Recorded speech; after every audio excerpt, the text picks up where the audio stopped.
ঢাকা বিশ্ববিদ্যালয়ের শিক্ষা ও গবেষণা ইনস্টিটিউটের 2018-19 সেশনের শিক্ষার্থী স্যার এফ রহমান হলের ছাত্রদলের নেতা সাম্য সন্ত্রাসীদের ছুরির আঘাতে নিহত হয়েছে।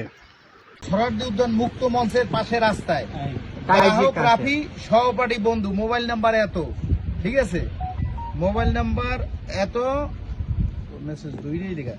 সংক্ষিপ্ত বিবরণ: বাহকের দেওয়া তথ্য মতে অর্ধরাত অনুমান 12 ঘটিকার সময় সোহরাওয়ার্দী উদ্যানে মুক্ত মঞ্চের পাশ দিয়ে বাহককে বাইকে করে যাওয়ার সময় ভিকটিম বাইক চালানোর সময় ভিকটিম আর কি ওই সাম্য অন্য একটি বাইকের সাথে লাগলে উভয়ের মধ্যে কথা কাটাকাটি হয় এবং ধস্তাধস্তি হয়। এক পর্যায়ে অজ্ঞাত ব্যক্তিরা ভিকটিমকে ধারালো অস্ত্র দিয়ে ডান রানের আঘাত করতে গুরুতর অবস্থায় 12:15 ঘটিকার সময় ঢাকা মেডিকেল কলেজ জরুরি বিভাগে নিয়ে আসলে কর্তব্যরত চিকিৎসকরা ভিকটিমের পরীক্ষা নিরীক্ষা করে মৃত ঘোষণা করেন। ময়নাতদন্তের জন্য ভিটামিন লাশ মর্গে রাখা হইয়াছে।